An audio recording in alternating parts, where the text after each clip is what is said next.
विपक्ष आरोप लगा रहा है कि बीजेपी संविधान बदल देगी, तो बीजेपी आरोप लगा रही है कि आप सनातन विरोधी हैं। आपका तो नाम भी सनातन पांडे है, तो आप इस आरोप को कैसे देखते हैं?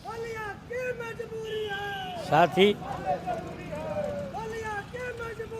विपक्ष का जो आरोप है संविधान को बदलने का, मैं उसका स्वयं भुक्तभोगी हूँ।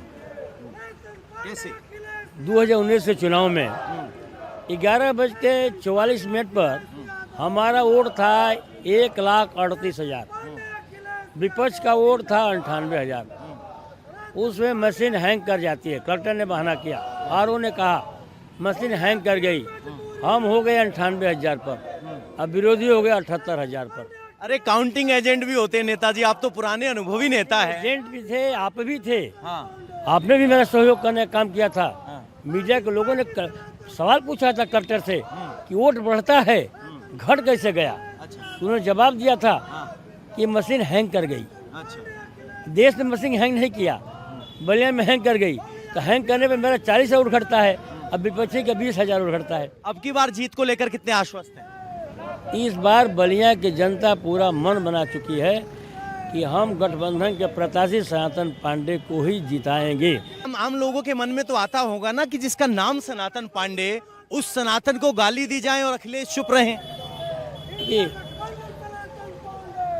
हम अपनी बात कर लें, हमारे माता जी ने आकर बयान दिया कि जो मंत्री मेरे बेटे के खिलाफ कह रहा है उसको भी मैं आशीर्वाद देती हूँ और भगवान से प्रार्थना करती हूँ कि भगवान उसको सद्बुद्धि दे और मैं जिंदा हूँ। और मुझे गर्व हो रहा है कि सनातन जैसे मैंने बेटे को पैदा किया और मैंने सनातन नाम रखा। सनातन पे तो सबको गर्व है। सवाल ये है कि नारद राय हैं, पूर्व मंत्री हैं, वो नाराज हैं, उनके नाराजगी से बीजेपी में झुकाव दिख रहा है, मुलाकात हो रही है, सोच सकता है बीजेपी ज्वाइन कर लें, उससे कितना फर्क पड़ेगा इस चुनाव?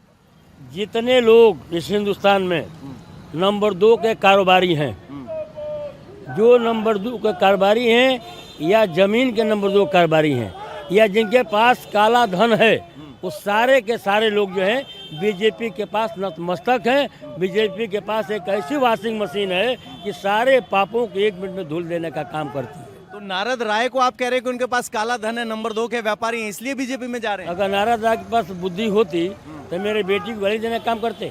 अगर किसी राजनीतिक आदमी के पास थोड़ा सा भी सोच हो तो उम्मीदवार के खिलाफ कुछ भी कर सकता हो।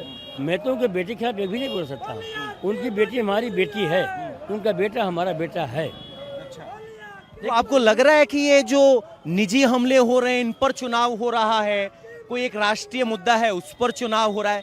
किस मुद्दे पर चुनाव हो रहा है? साथियों, मैं आपको बहुत बहुत धन्यवाद देना चाहता हूँ कि आपने मेरा कद इतना बढ़ा दिया है, इतना बढ़ा दिया है कि एक अपराधी जो मेरे खिलाफ बयान देता है, मुझे जो है कहता है, और उसको 3 घंटे बाद जो है इस देश का गृह मंत्री अपने बगल में बैठा के फोटो खिंचवाने का काम करता है।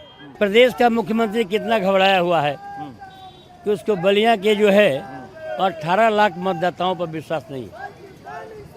उनका कहना है कि चंद्रशेखर की विरासत शब्द आया है, चंद्रशेखर के विरासत को बचाने के लिए नीरज शेखर को खड़ा किया गया है। बलिया में 18 लाख मतदाता हैं, एक भी आदमी नहीं है कि जो मेंबर ऑफ पार्लियामेंट का चुनाव लड़ सके, अब बलिया के सम्मान को बचा सके। तो आप कह रहे हैं कि बलिया के सम्मान को नीरज शेखर नहीं, आप बचाएंगे? हम बलिया के सम्मान को बचाने के लिए ही मैं चुनाव मैदान में हूँ।